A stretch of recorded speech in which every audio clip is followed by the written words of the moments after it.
All right, people, this is Block Party. I'm your host, Mike Wahle. Thanks for watching. If you're enjoying, hit that subscribe button. Give us a little rating. Share us with your NFL friends, your Packer family. Check us out on the Process to Perform channel. Check us out on Andy Herman's Pack a Day podcast channel as well. So we're hitting the recap. The Packers lose to the Denver Broncos 26-34. We're going to have a ton of tape right ahead of this. Listen, and I show a ton of defense this time because, quite frankly, defensively, yes, we lose Micah Parsons. Yes, we lose Evan Williams, at least for one or two games. But the physicality, I think, at the line of scrimmage is what really kind of got my eyebrows up a little bit. I think when I watch this game again, I know that the Denver Broncos have a good offensive line. I think Miners is the best right guard I've seen in the league in a long damn time, and he's a phenomenal player. Every rep on every tape I've watched so far, you're just super impressed with that guy. But they played well. The Denver Broncos are a very good team, obviously first place in the AFC. And so this was a battle of good on good. But the Parsons injury, coupled with kind of some of the struggles you maybe saw at the cornerback position, and the lack of defensive line depth at the defensive tackle position in particular, losing our two starters from last year, not having Devontae Wyatt on the field anymore, and having some guys that we really like as pros, but just from a size standpoint, the reality is like Wooden and Carl Brooks, those are not like big, massive space-eating defensive tackles, and they got moved off the line of scrimmage this game, and it's kind of something that maybe a trend that we started seeing a little bit more as Devontae Wyatt got hurt. So want to look into all of that stuff. We'll see that on tape. Offensively, there's a lot of good on that film, but there's also some things you're going to have to continue to work on. Look, the bottom line is like this team's only going to go as far as the offensive and defensive line takes them. The game's going to be won in the trenches. That's the foundation of championship football. It is now. The Eagles showed it last year, and I think it's going to continue to be that way in the near future, particularly as you see the 12 and 13 and 21 personnel packages starting to sprout up more and more in the National Football League, taking advantage of the size discrepancy at the linebacker position in particular. So let's check this tape out. Guys, this was a really, really good game with two really good teams. So don't get too down. Let's watch the tape. We'll get back with some listener questions.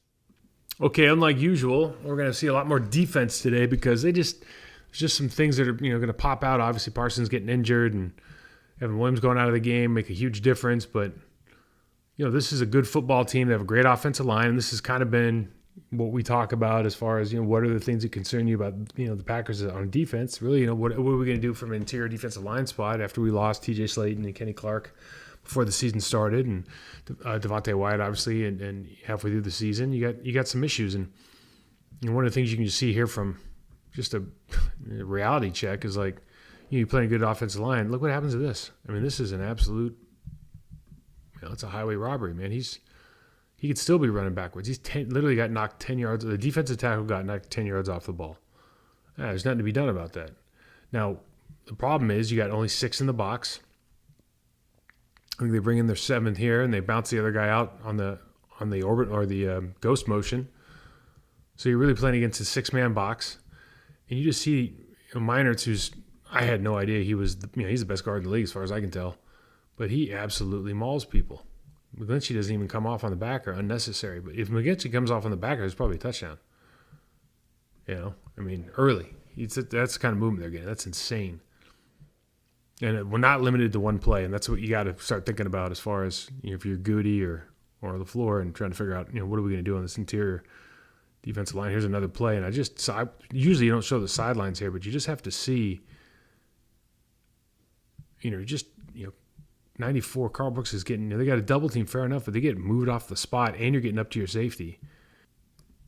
Okay, so what's interesting here is you got Javon Bullard coming. He's playing, your slot corner here.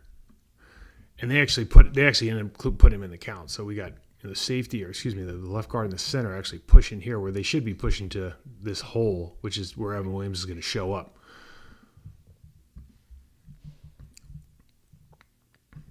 So they got it all blocked, and they really don't need to block Javon Bullard.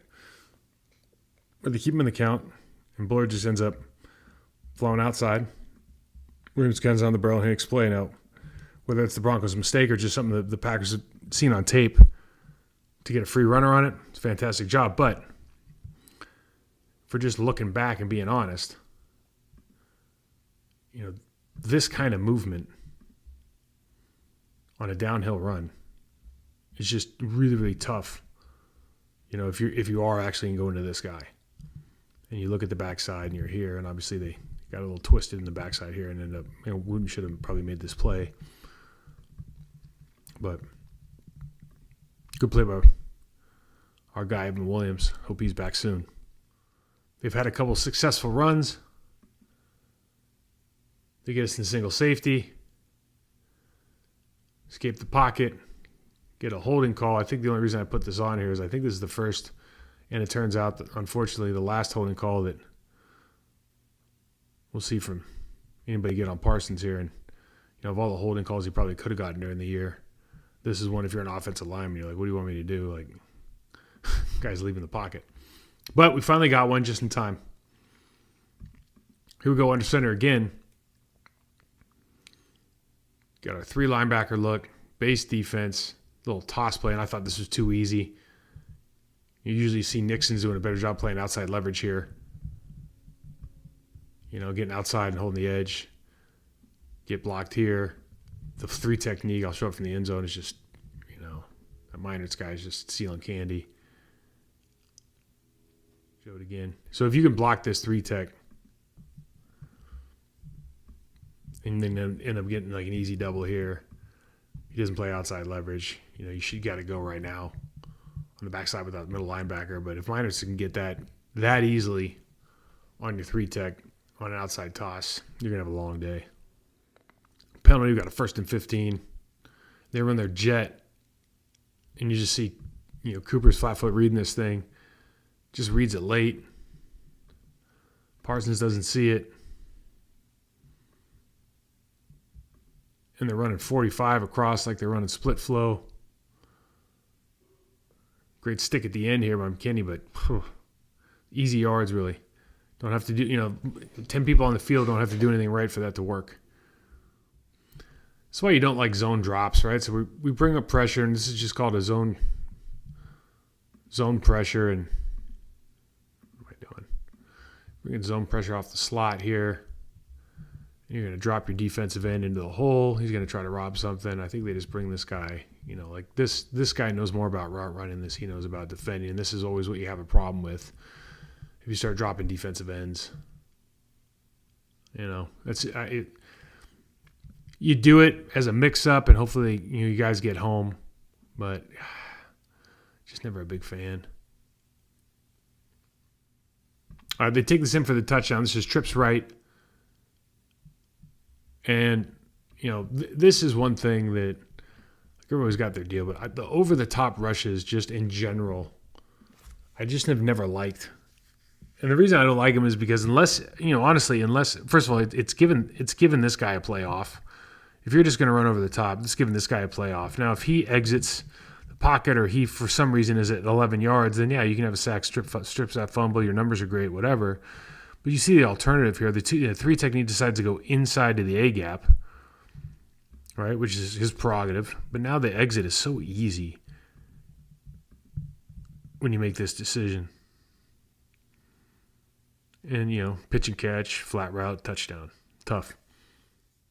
We go gun. Trips left.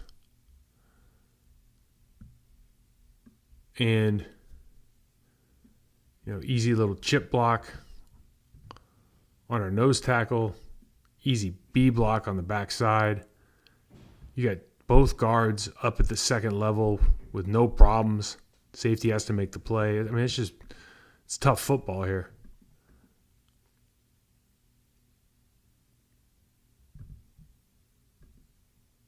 You can almost see it almost feels like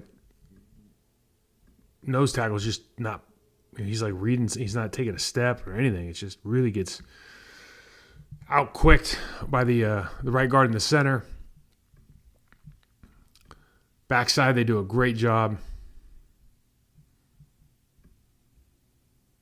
of getting around 91, stopping momentum, getting up to Quay. This is something we're going to have to contend with moving forward here in the playoffs. They do double stick nods down here on the bottom.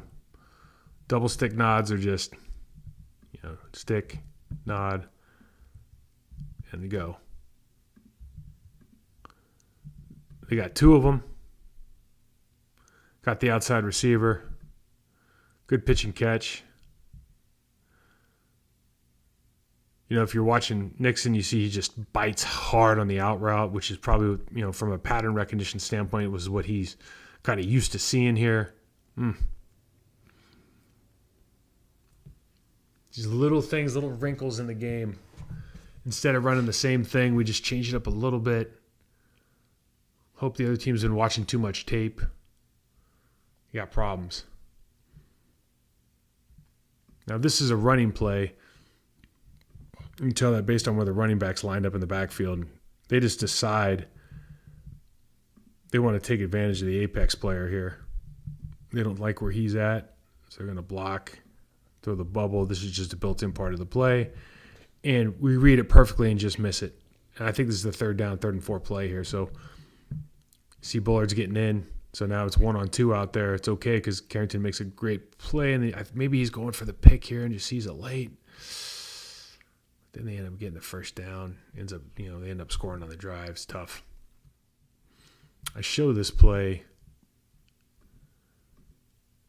to just show you that I think McGlinchey gets beat on the line of scrimmage by Carl Brooks. Might be a leg whip there, actually, huh? Or a trip at least, it looks like. But you see the other D tackles here. I mean, you're just, Meinert's just single arm pushing 3-4 yards off the line of scrimmage. You got a good double team up to Coop on the left guard and center. And you just, I'm just looking at this from a line of scrimmage standpoint. Something we got to think about is when it looks like that, you got problems because now you're in the backers area. Something we're going to have to really, whether it's a free agent or someone's just got to step up their game, something's got to change. And here's the other thing. I talk about these guys are coming into play. I think Enigbar is one of those guys chirping earlier before the game. And look, he's a tough guy, don't get me wrong. But Bowles just says, no, I'll check your whole card. Sends him going.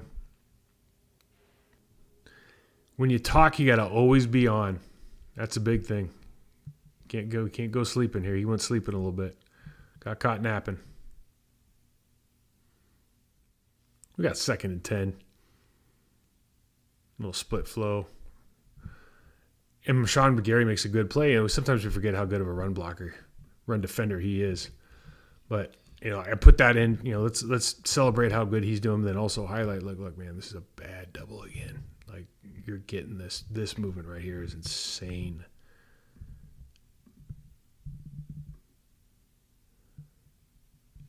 And I know that guy's elite, but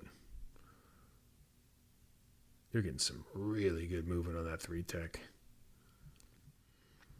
So this is one of those where you draw it up and you make some adjustments at halftime. We're not gonna rush over the top, and you get everything you want, and then son of a bitch, Bo Nix just ends up making a good play. You see the damn receiver comes all the way over from the other hash mark, gets his hand up, and ends up catching this ball. But we got the right idea. It just doesn't work out. Sometimes what you talk about, you draw it up, you make adjustments at halftime, whatever it is from a scheme standpoint, and then it's like, okay, well, we still got to win. Same idea here. They're not going over the top. I think that's Van Ness on the other side. He hustles on this play. Enigbar. I love how Enigbar right here wins right there with the swipe, and then he rips underneath, but now he presses the pocket. Now you got to release. Okay, it's like now you got to release out. Now we got to get something out of this guy. We see Van Ness hustling his ass off, right? But he's just going to be able to go down here, end up making a little late play right there. I don't know how he gets that ball through. It just kind of, this is where it seemed like the wind kind of came at everybody's sails a little bit. And so we got some tired bodies on the you're feeling that Mile High Stadium. Nice rush by Carl Brooks here. See, these guys want to put their hands up, right? Just left guard puts his arm out. He wants you to knock it down so you can do the counter. Brooks ends up getting up underneath and getting it anyways. It should be a hold. He's not going to get that call. And Barry's pressing the pocket, does a great job winning, and he just doesn't have the juice to keep going. And then, how does that play happen? 2nd and 8. Down here at the bottom. Now, look, if your hands are down, this is just basic shit for me. I don't play corner. But if I'm playing corner against this guy who's clearly big and has all this surface area, like I want to get my hands to a place where I can punch hard. Like I need, I really want to jab, punch and extend, right? Stop him. That just felt like he's tagging off. I mean, I don't know shit, but like that just looks casual, right? Just throws this fade, and it's like, man, it just looked too easy. They isolate up top and Carrington, Valentine, and it's a great route. You just kind of weave it a little bit and then come back. So Carrington's got to look in, and he's got to look out and find him, and by that time he turns around. Get the guy out of the flat. Make sure this flat defender's out of the way. But look at the time he's got, because they decided to, again, you triple team this guy. It's like, well, the pocket's easy since then. That's the question. Are you going to get more people out in routes against us now? What's that going to look like? I think this is where the wheels fall off. Parsons getting hurt. Yeah. God dang. It's tough. So, had an inside win. Hard upfield. Attacks that inside arm. Doesn't really even have to break stride. Yeah, it just gets hurt. And then on the back end of this, runs into 2 tacklers and spins out. Third guy, I mean, this is just not characteristic. This is a get off the field play. Man. Third quarter, 2nd and 15. 2-by-2 out of the motion. And this is right after Parsons' injury, and it just kind of, this is what life is like without Micah Parsons, right? I mean, just this is the reality. If you're not going to bring pressure, you're going to see a lot of perfect pockets. And so we're going to run up here. They bring the safety in here. They cut this thing. Sorry, they bring him out. Take care of that safety. Come underneath with the post route. But a lot of quarterbacks in the National Football League can hit their back foot, raise up 3, walk into this throw and make it. This isn't rocket science for these guys.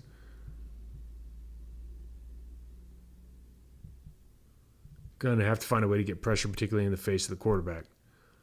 Big 4th and 3 fade here on Valentine. And look, these plays happen, right? This is part of the football game. I think it's, who's at the disadvantage here? It's like the same thing as you're, an offensive lineman taking pass rush. The disadvantage is at the defensive back here. This is just a ballsy play.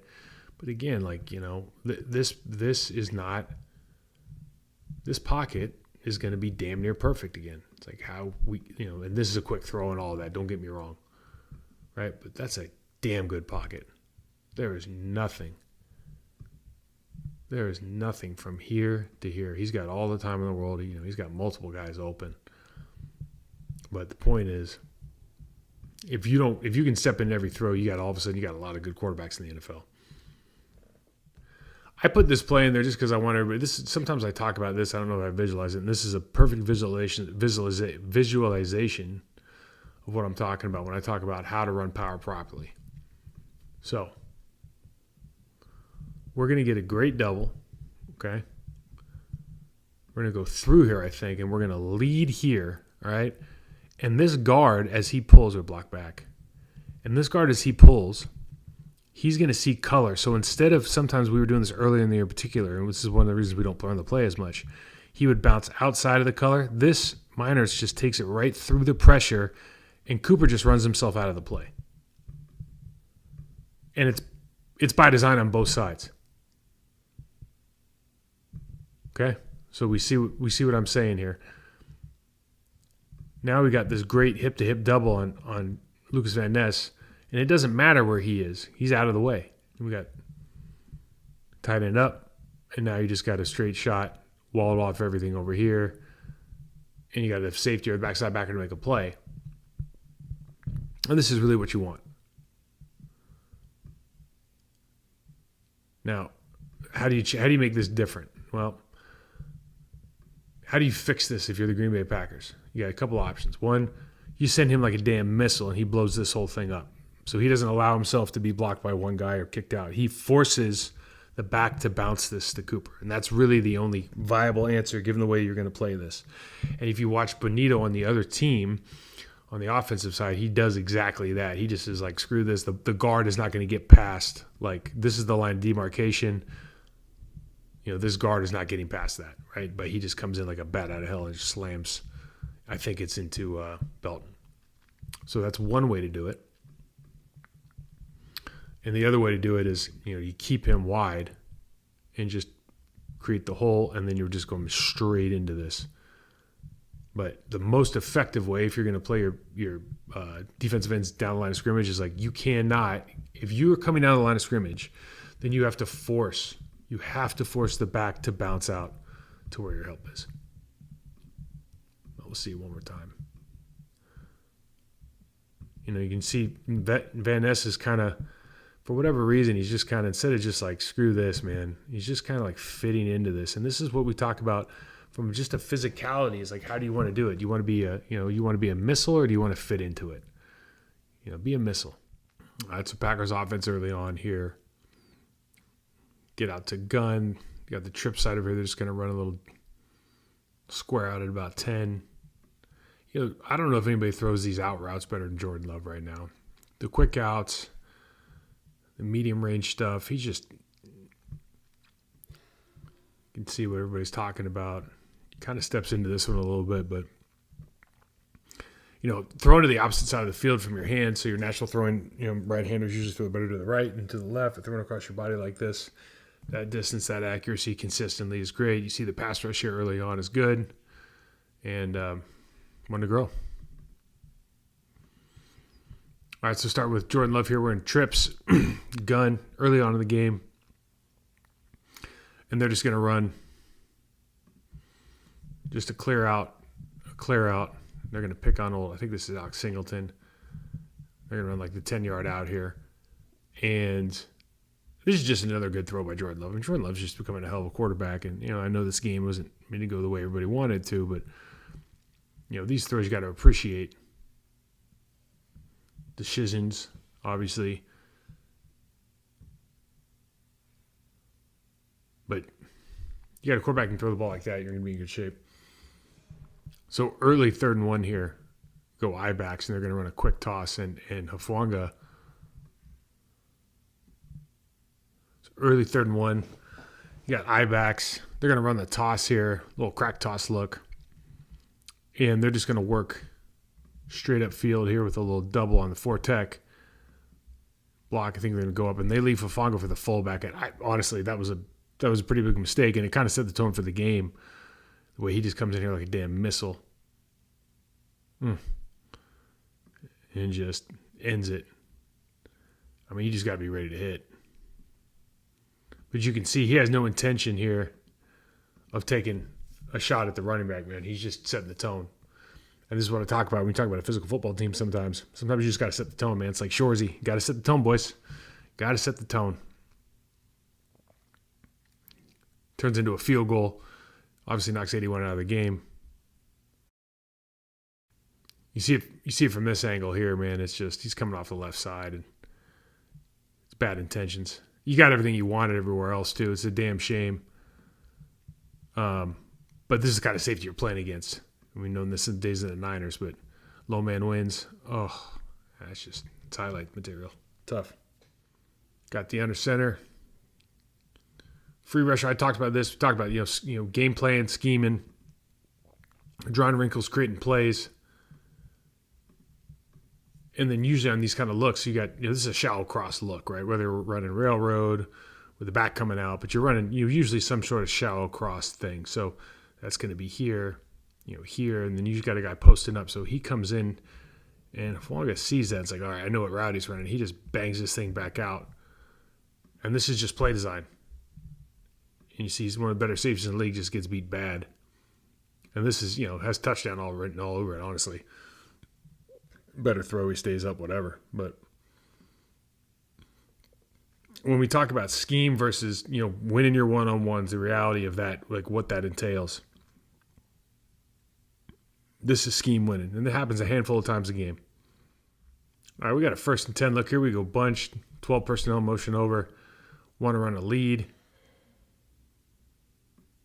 And we had some good runs early in this game. Thought we held up against what I think is a really good defensive line.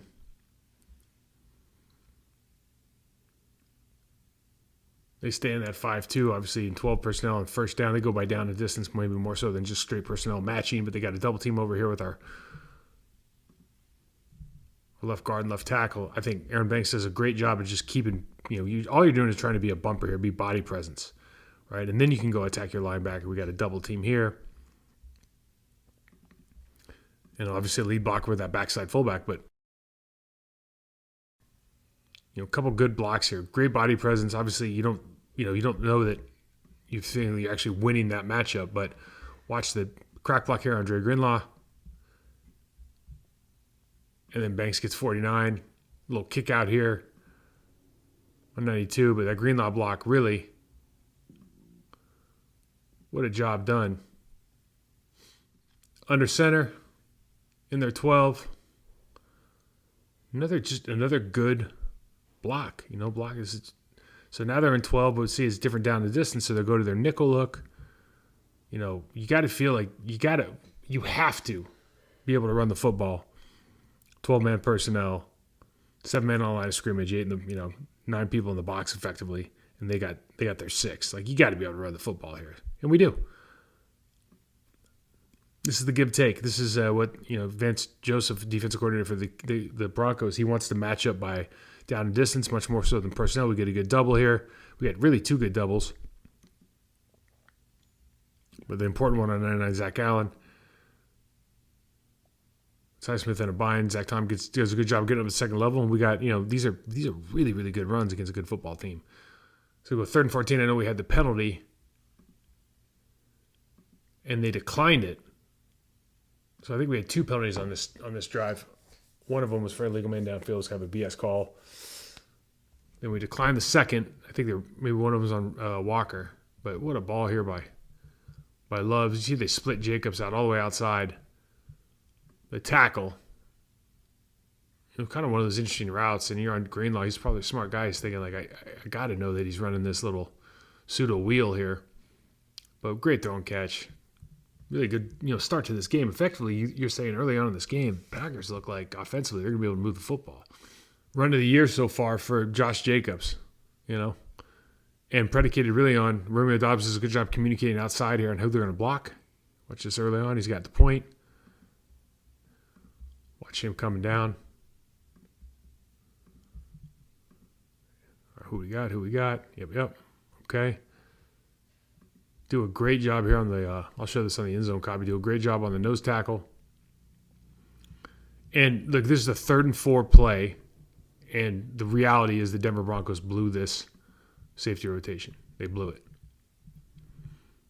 We got a Fongo coming all the way from the backside here to fill in and avoid where they don't have. These backers both take this play side.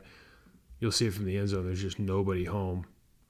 But that's what happens in football, especially when you have motion. We saw that they had a hard time kind of dealing with some motion plays earlier on in the game, and this is certainly one of them. You watch this now, it's like seems pretty obvious. Okay, so we're in 12, take a better angle here. So you see they're going to plus over here.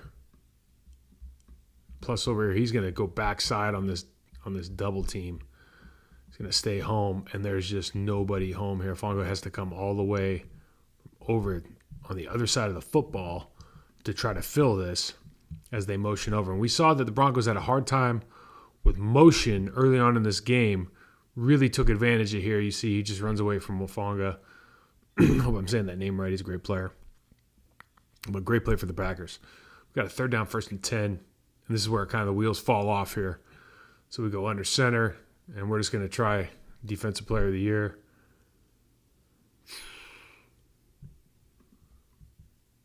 What's that? It's that quote from Knight's Tale. You've been measured, you've been tested, and you're found wanting. Whew. Dude is unbelievable. You know, I think this is a first down play. So this isn't, quite a long punt, but it really changed the momentum of the game, I feel. I think the Broncos came down and scored on this one, and then they scored in consecutive drives, but he's just a special player. You can't you like that matchup against 95% of the corners in the league, but he's just not one of them. So this is just poor play design.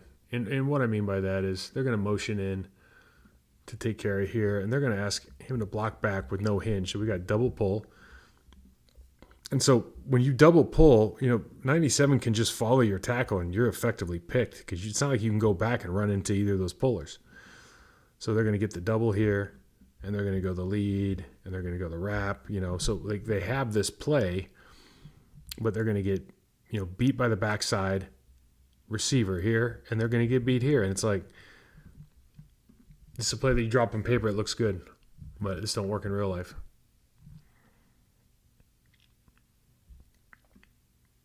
Dre Greenlaw has something to do with it. And you just watch, when you miss Tucker Kraft and you talk about all this, it's like, hey, if this guy's in your gap, you're supposed to block him, And he just, for whatever reason, just late, I guess. But hat across, we call this a car crash. You want to get your hat across, get a car crash right here. Don't let him slip underneath. Dre does a great job of getting squall. He's a great linebacker. Got a 3rd and 10 look here. A little 2x2.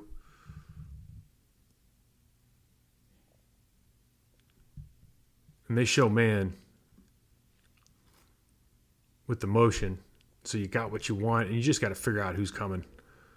So Sean Ryan's got to pick one of these two linebackers. Everybody else is in man. We're good. We're good. We're good. Probably assuming we're good here with man, so they're probably going to go to the guy on the right. And they end up running a little stunt here. Down, down, all the way around. And if you're just being honest, in these plays, they go down, down, around like that with a linebacker in the A gap, which they do here. You should be able to plant throw. You should be able to get a ball. There's a couple things that happen in this game or in this play. One, we got a faller. We're going to end up having somebody wide ass open here. But center ends up getting beat up the middle, which happened a couple times later in the game. Not the center necessarily, but just middle pressure. So 98 just presses the hell out of Sean Ryan on this little stunt. He just presses the hell out of him, and then so he's able to release inside. Running back's kind of out of place now. He could release right now and make, at least give a check down. Greenlaw's probably going to get him early, but he doesn't. So now you're working around for your life. Tough sport. All right, we got a 3rd and 4 down here. I just want to put this play in because I thought it was a phenomenal throw. We got the stick on the outside, and they just run the slot fade. What a ball. We're still in this game.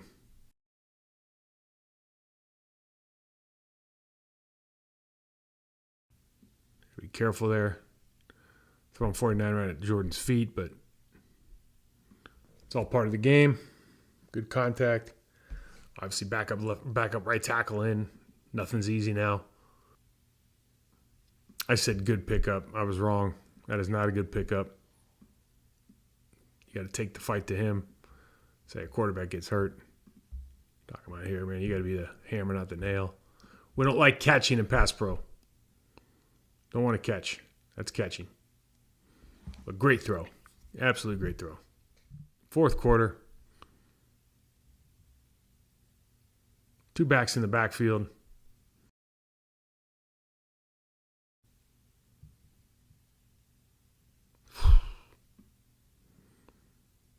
Just gets pressure in his face. I think that might be Zach Allen, who's a hell of a good pass rusher from the interior. At the D tackle position, man, these guys they got some really good players on that line. 4th and 10. I think this is a sack, and yeah, I mean, these are tough.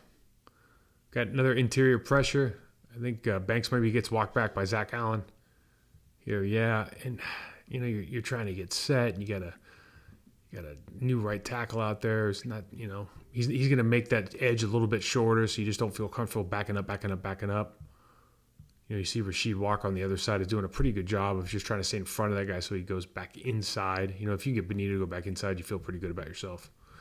But Zach Allen really gets the pressure here, I think, over the left guard, and he's a hell of a good player. That's the reality. And one of these guys you can't double. They decide to go to the other side.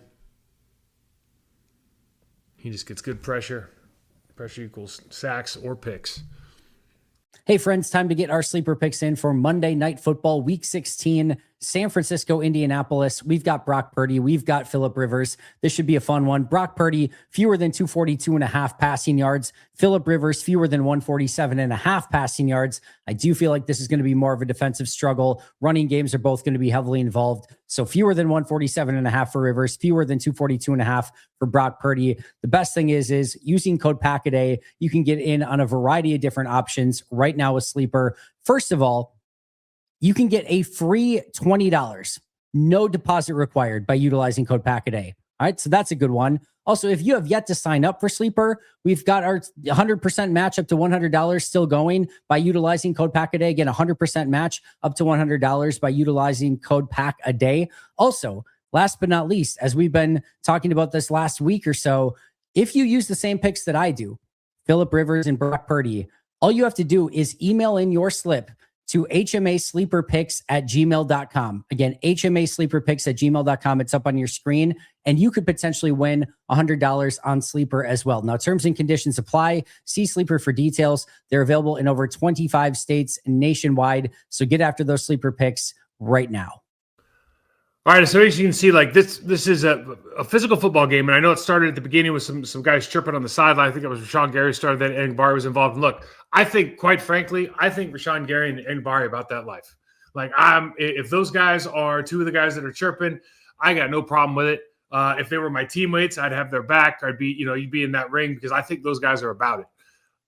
My question is, how many guys on the team do they got to bring along, and how many guys on that, like Who's the train? Who's the caboose there? Like, how many guys are part of the caboose category? How many guys are part of the train? Who's pulling? Who's getting pulled? Right? On the Broncos, it looked like they got a ton of guys in the train station, and there was from the jump, just a physical difference, I think, in the style of play and what they were doing before and after the snap. So that's my 2 cents. That's been a topic that we've tackled on this and other shows many times. Where you get that from? Is it the players? Is it the coaches? It's a question for maybe another day. But let's get into these listener questions, guys. As always, really, really appreciate everyone coming in with their questions. I'll get here. I'm trying to get to the first ones. Okay, here we go. It says, Mike, we need some take care of your mentals. Mike, we need some positivity, man. Tell us these guys are beat the Bears on Sunday. These guys are going to beat the Bears by stopping that run game first and foremost, which is going to be tough. We talked about the defensive tackle issue. We talked about the issue with Micah Parsons not being there and not really having anybody they need to game plan on defense. Now I'm talking about Ben Johnson, the Chicago Bears. Ben Johnson being maybe the preeminent, play designer in the National Football League right now. Jeff Athley has a big task in front of him because we saw it last year without Parsons.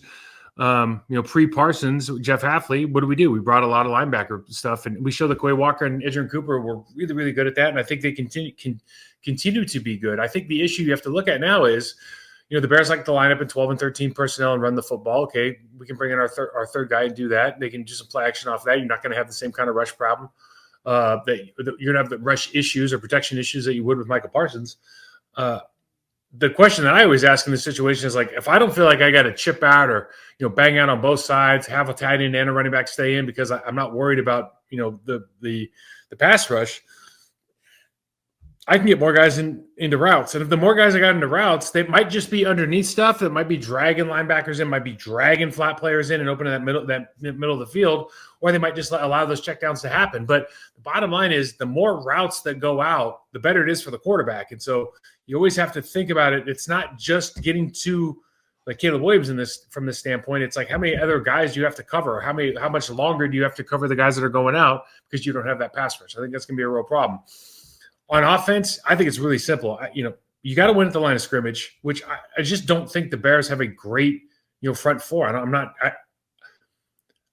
Particularly when their three linebackers are out. When you look at their box seven guys, I know they're really good at turnovers and everything, but you look at their stats, like they're not good at stopping the run. They're not particularly good at stopping the pass. They're not good in sacks. Like we should beat them up front. If you beat them up front and we have really kind of error-free play at the quarterback position, I think offensively you score all the points you want to score against this team. The error-free thing is really difficult, not because of Jordan Love, but because the Bears are built and they believe in their ability to take away the football. Shepard asks, who improved the most, at least during the season?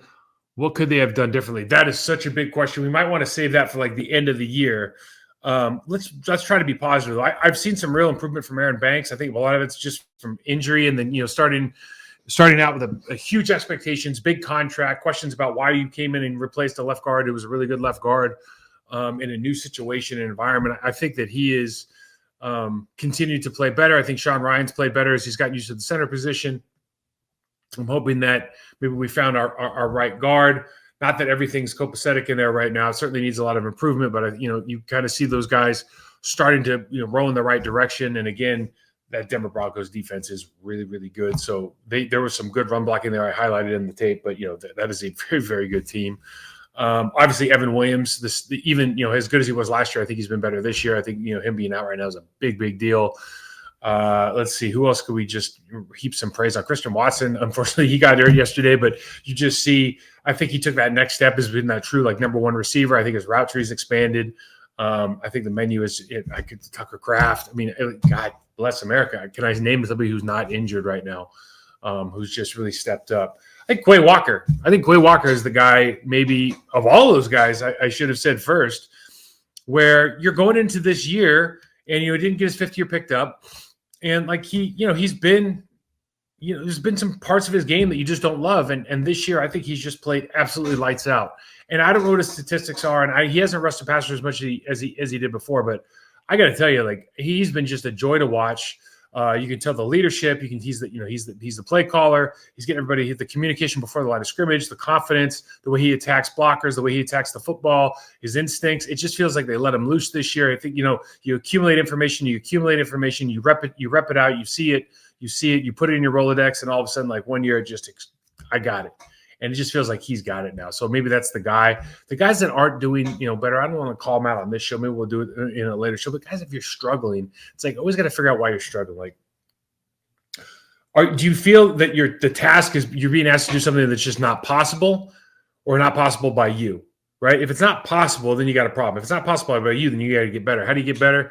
You got to work on stuff. If they're not working on it with you, you got to work on it by yourself. Got to find a mentor. Got to find somebody that can help you kind of get better at that part of the game, whether it's your technical game, whether it's how you recover, whether it's understanding film, et cetera, right? So if guys aren't playing how they want to play, it's hard to change in the season. It's not impossible. And if you have the mindset that you do want to change, and you're willing to change, put the work in to change, certainly you can get improved during the season. But, kind of bridging that gap, jumping over, getting over that hurdle or crossing that bridge mentally is tough, man. I can tell you, I've been on both sides of that. Sometimes you're in a rut, you can't get out of it. You need a little bit of a break.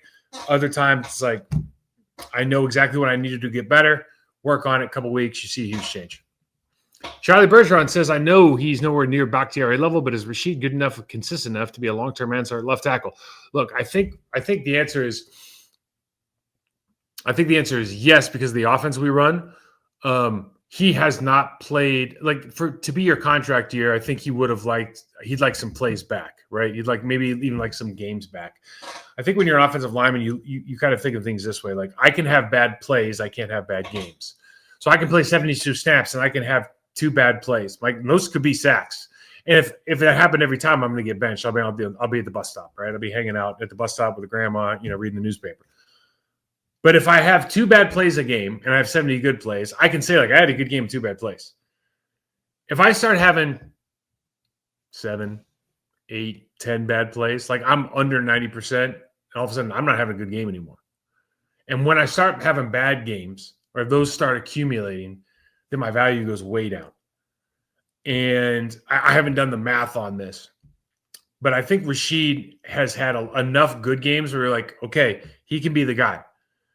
For whatever reason, whether it's like yesterday, he gets a couple penalties, it's like he's downfield. Like that's not his fault, right? But his name gets called out, so everybody thinks like, oh, it's too many. And then I think right after that, he had a holding call or something like that.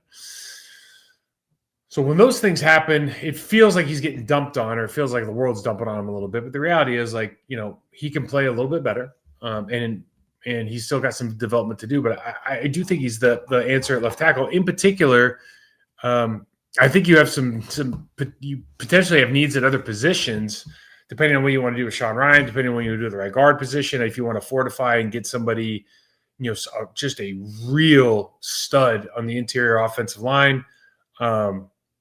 I don't know if the answer right now to go shopping for is like a big time left tackle, because I don't know if it's being addressed. I'm sure somebody's it's actually the next question. When do we start giving Morgan left tackle reps? I don't understand the concept where the hardest position on the offensive line is left tackle. So if somebody's struggling at right guard, I'm not saying he can't play tackle and it's not his natural position. I'm not saying that. But the idea that you're struggling at right guard and then you're just going to step in and like you're the next left tackle because you were a first-round draft pick. We've talked about this before. Not his fault. Not his fault where he got drafted. But the idea that you're just going to step in and go because you're a first-round draft pick is, like, to me, is crazy. And now, listen, I hope that if they decide to let Rasheed Walker walk and he makes a big contract somewhere else and they give the starting job to Jordan Morton, which they will be giving it to him, I hope he kills it. Like, I hope he kills it. I hope he's the best damn left tackle in the National Football League, right?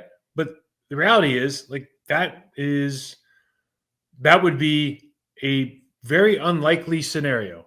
And that is a tough position that is going to stretch you. And, your technique has to be just so spot on.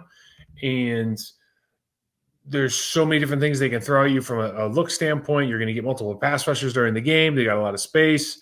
How much do they want to help you to make you look good? When you bring in a young guy, a lot of times they're going to chip, bang out. They're going to give you help every play.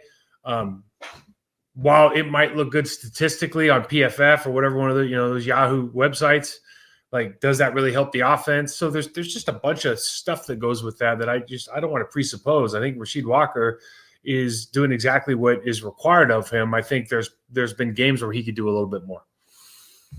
What type of Tyler, great question. What type of dark liquor should I be drinking to numb the pain? Always whiskey, usually scotch. Am I crazy for thinking they can weather the loss of Parsons by leaning more into sim pressures and games with the front four, because it feels like it's the only thing they've been doing up front all year has been making the other team play, or where's Waldo with number one? Yeah, for real, that's a great question. And we talked about it last year. When they didn't have Parsons, what do? They bring linebacker pressure, and Quay and Edgerrin Cooper are really, really good at linebacker pressure. Isaiah McDuffie had a real successful game a couple weeks ago, starting for Quay against I forgot against which team, but I mean, just murdering the running back on the way to the quarterback. So I know they can do that. Historically, they've shown they can do that. Now, sim pressure is talking about, showing 8 and dropping 4, showing 6 and dropping 2, simulated pressure, not really bringing a different 4 than you think, and not maybe necessarily the 4 down lineman. Yeah, that's always a possibility. I think, part of the problem with me in that is, like, I would rather bring 5 or 6 and play man on the backside, or some kind of match zone on the backside, because, like, when you drop zone, like we did with Anibari yesterday, and, like, receiver just ducks inside him and gets wide open for the first down. It's like, it's not his fault. That's not what he's good at. Like, he should be rushing the passer. So I want to bring the guy, like, I want guys to do the job they're supposed to do as well as they can. Now, if you got a linebacker who can rush the passer and you can add that to your 4 down lineman, I love that, right? If you got a safety who's a real sneaky guy who can rush the passer, you want to add him and drop a linebacker because he knows how to drop in coverage. I love that. But if we start bringing 6, dropping 2 on the backside with a fire zone, it's like, for me, I mean, you got to do it every once in a while, but I'm not a huge fan.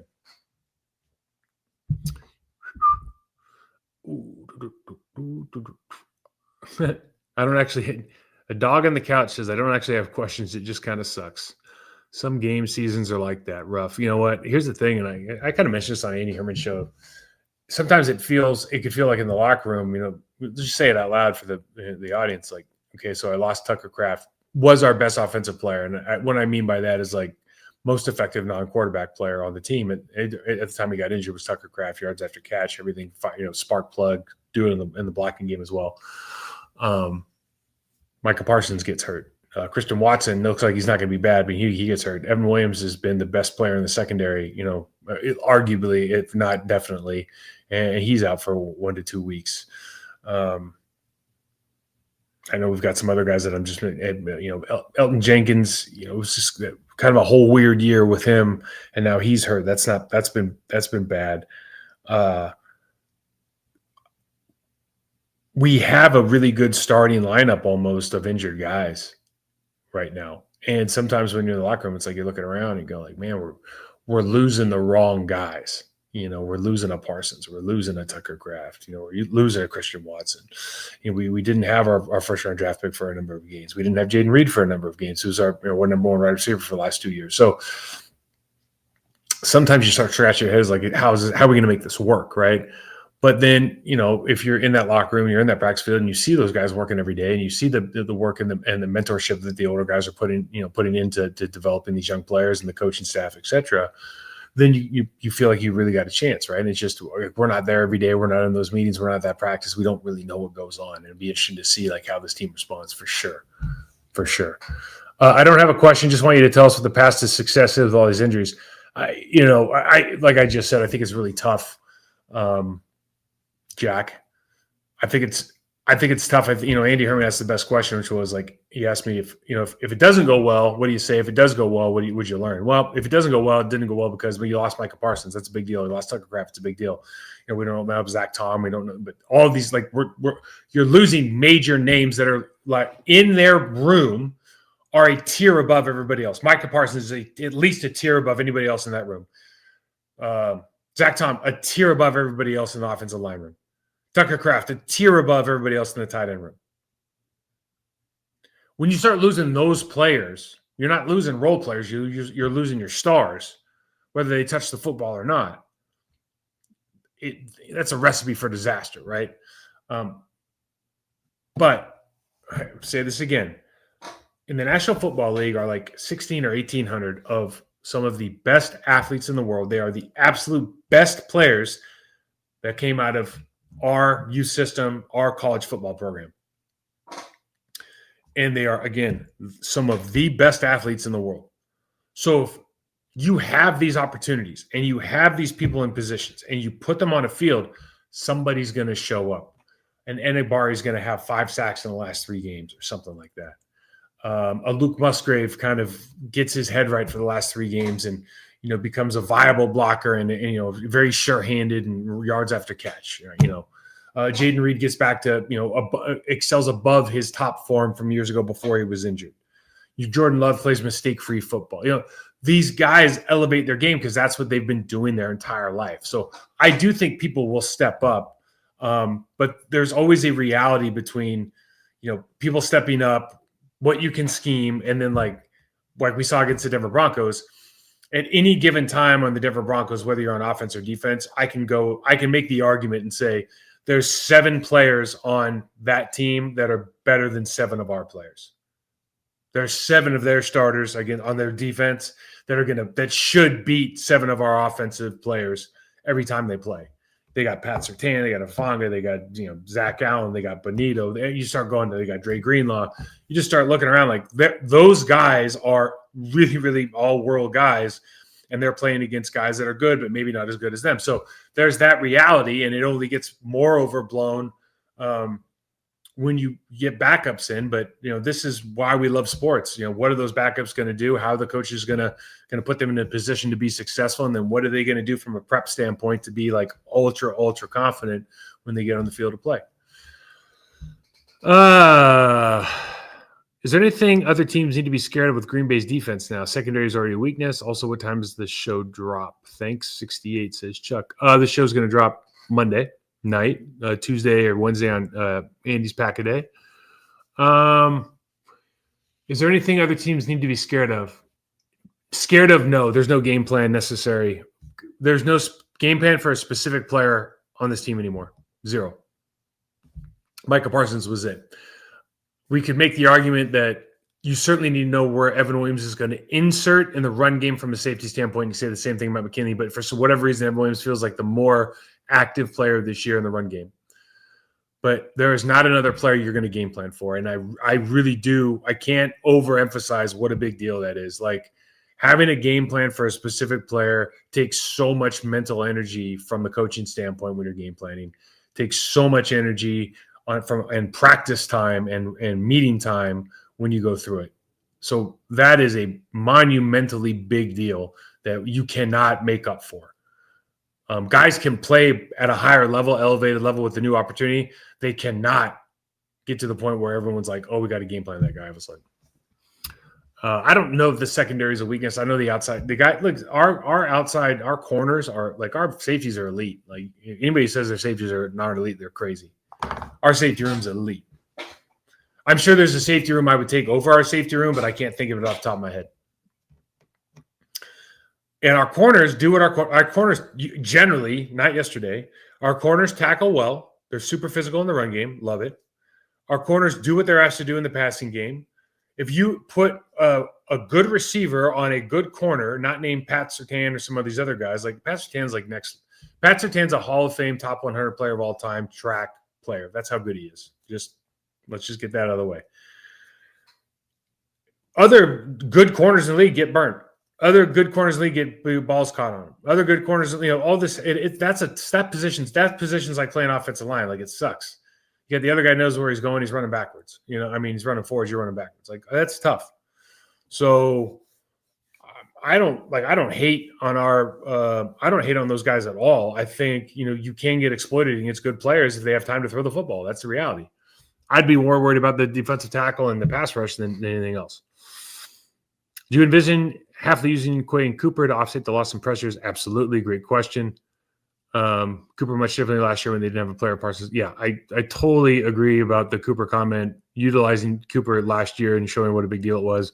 Quay earlier in his career. So, remember earlier in his career when you gave Quay an assignment like, hey, blow up the A gap or you're rushing the passer, like he was a murder. He murdered people, and now he can do it. Whether he can do that as well, but he's also just such a more naturally instinctive player now because he's gotten the reps. But those guys, don't forget, Quay Walker got to be Quay Walker in college. Like Quay Walker in college was a pass rusher. Third down, best guys on the field rush the passer. Georgia would send Quay Walker. So we have guys that can do. In fact, I'll say this again. Take Anigbar off the table. I just like what he does. I think he has splash moments where he beats good players. I don't feel as good about a single pass rusher on our team against like an offensive lineman as I do, except for maybe Anigbar, as I do as I feel good about Quay and Coop rushing on dogs, whether it's against a center having to loop or having to chase him, whether against a running back. I feel much better about that. Says we still have Doug says we still have 18 of 22 starters from last year's playoff team playing, plus add Watson. What do coach or players need to do in order to get the mindset they're still good? Look, we lost to the number one team in the NFL. Like, I think the biggest takeaway for me was you got to get more physical, consistently physical, enjoy the physicality, enjoy that physical part of the game. I've said that before in prior years. I don't know who brings that. I don't know if we practice in a manner that allows you to do that or like is a proponent of you doing that, but I think the reality is that's exactly what you need to do. And if you're not doing that, you sometimes, whether it's the Eagles last year, you run up against the Broncos this year, you run up against teams that are just more physical than you. And, that does give them a mental edge. That is not necessarily why we lost, but when you lose and you're in the locker room, you got to look yourself in the mirror. It's like they were more physical than we were. Youth ball, O-line were coached to keep feet moving like Pistons. It's your power source. In the NFL, is it ever good to stop feet and lean? Never good to stop feet and lean. Pistons are a bad idea. That's a bad coaching point up and down like that. Like offensive linemen train like elite athletes now. It's not like, the 60s. So if you're training like an elite athlete, your body position, your profile, your base, your footwork, et cetera, should be like an elite athlete. It shouldn't be like this clod hopper, he's upright. I know NFL line coaches still do this. It makes me cringe and laugh at the same time. But they're upright. They don't have any hip power. They're stomping their feet. They move their hands when they run instead of keeping their hands tight. Like all this stuff is just quite frankly poor coaching. But just the idea of like having your feet stuck in the ground, that's terrible. That's how you get hurt. So one thing that was always a big deal to me is like no matter what's going on, I always want my feet moving. You just don't want to be like dum, dum, dum, dum, like you're banging a drum. TYM Driver. Hypothetically, are there any out of work pass rushers that you would be worth the that would be worth their time and money to add to the stretch? Do you think next man up is a better option? Right now, I'd have to do research, which I'll just speculate. I won't do. I would think next man up's the better option. I mean, who would you get? It's like if you're out of the league at this point and you didn't take yourself out early because you're worried about concussions, in which case you wouldn't come back anyways. You're probably out of the league because you're not making, you can't make it go. So, and I don't think you can trade for people now. I think there's rules in place, like if somebody gets cut. But, I mean, there's so many good, like, vet pass rushers in the league. There's so many good pass rushers in the league now, but, they just don't happen to be on Green Bay's team right now. The Parsons thing did feel like it was an all-in, like an all-in moment, like, hey, we're going for broke this year. So for it not to play out the way you want is really tough. But that's what happens sometimes, man. It sucks. It sucks. Chris Butler asks, well, why does the team look so shell-shocked after an injury and game plans and adjusting? Is the fan perception, or is there a lack of leadership on both sides to rally everyone to step up, or is it something else? Shell-shocked, you lost your best player. That happens. Emotional letdowns are a reality of the game. The deep ball to Pat Surtain picked off, and then they go down and score. Micah gets hurt. They go down and score again. Like, that's a really shitty sequence of events. If you're a Green Bay Packer, if you're in that locker room, put everything you had into this season and this week in particular. People have lapses. People get punched in the mouth every once in a while. You got to come back. It's like, how do you come back next week? It really matters. So this is one loss. Again, you lost by 8 points to a team at home who's first place in the league. Like, everybody just. Brett says, could Coop play any edge and slide Hopper to his spot for obvious pass downs? Coop would get his absolute head beat in if he was playing against a tackle at edge rusher. I'm sorry. Just would not happen. And let's end it with that, guys.